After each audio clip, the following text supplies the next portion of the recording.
យុទ្ធសាស្ត្របែបណាដែលធ្វើឲ្យក្តីសុបិនរបស់យើងត្រូវបានគេគ្រប់គ្រងចំណុចដែលបងប្អូនត្រូវមកចាប់អារម្មណ៍ក្នុងថ្ងៃនេះកាលណាយើងមានសុបិនមនុស្សដែលត្រូវតែគ្រប់គ្រងនិងជឿទុកចិត្តមុនគេបំផុតគឺយើងខ្លួនឯងយើងត្រូវប្រកាសចិត្តឲ្យច្បាស់ព្រោះអត់មានអ្នកណាមើលឃើញសុបិនរបស់យើងនិងជឿច្បាស់នៅរូបភាពដែលវាមិនទាន់កើតឡើងនឹងដូចយើងនោះទេអញ្ចឹងបើសិនជាការអាផ្លាយរបស់យើងនឹងវាច្បាស់រហូតដល់មិនឲ្យអ្នកណាមករំខានការបដោតរបស់យើងអ្នកដតីសឹងថាអត់ក៏បានដែរព្រោះយើងក៏អាចទៅជួបមនុស្សដែលយល់ពីយើងច្បាស់ដូចគ្នាប៉ុន្តែបើសិនជាចង់ប្រើប្រាស់យុទ្ធសាស្ត្រឲ្យគេគ្រប់គ្រងយើងវិញអត់ពិបាកទេបងប្អូនទាំងអស់គ្នាគ្មាននរណាម្នាក់ដែលអាចជឿយើង 100% ទេអញ្ចឹងឧទាហរណ៍ថាយើងរកតិចនិចនៅក្នុងការប្រាប់ទីមួយអ្វីដែលយើងមានជំនឿរបស់យើងនិងរូបភាពដែលវាអាចកើតឡើងទៅរួចកុំបង្ខំគាត់ឲ្យជឿយើងប៉ុន្តែសុំតែម្យ៉ាងឯងសុំឲ្យចូលរួមជាផ្នែកមួយនៅក្នុងការផ្ដល់កម្លាំងចិត្តឬក៏គ្រប់គ្រងយើងឲ្យទុកឱកាសឲ្យយើងធ្វើកិច្ចការនេះដឹងពួកអ្នកខ្លះគាត់មិនបាច់មកគ្រប់គ្រងរហូតដល់រុញយើងព្រោះគ្មាននរណាមកអាចជួយធ្វើសម្បត្តិយើងបានទេគាត់មិនមកប្រឆាំងយើងគឺគាត់អាចនឹងស្របយើងឬក៏បដិសេធយោងទៅតាមគំនិតរបស់គាត់តែគាត់អត់មកប្រឆាំងយើងដាច់ខាតឬក៏មកអបត្រាក់យើងមិនឲ្យយើងទៅរួចហ្មងណាអាហ្នឹងទៅលំបាកតែបើយើងនិយាយប្រាប់គាត់ពីជំនឿរបស់យើង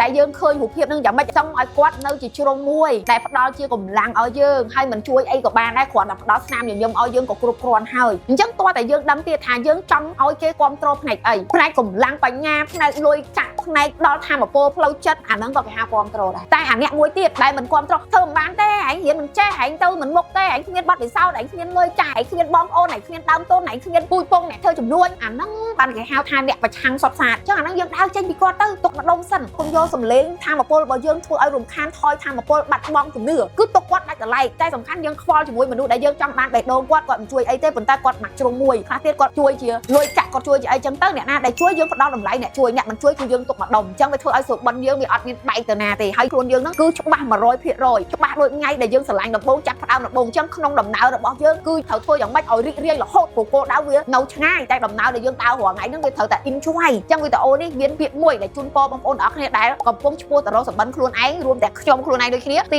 1គឺរីករាយជាមួយនឹងដំណើរការរបស់ពួកយើងមួយទៀតគឺយើងមានធម៌ពលវិជ្ជមានរហូតនៅក្នុងការធ្វើវាអរគុណច្រើនវីដេអូនេះសូមជូនជាពិសេសសម្រាប់អ្នកដែលកំពុងតែមានគោលដៅធំធ្វើយ៉ាងណាឲ្យខួរក្បាលយើងហ្នឹងធំតាមនឹងដែរអរគុណច្រើនបងប្អូនទាំងអស់គ្នា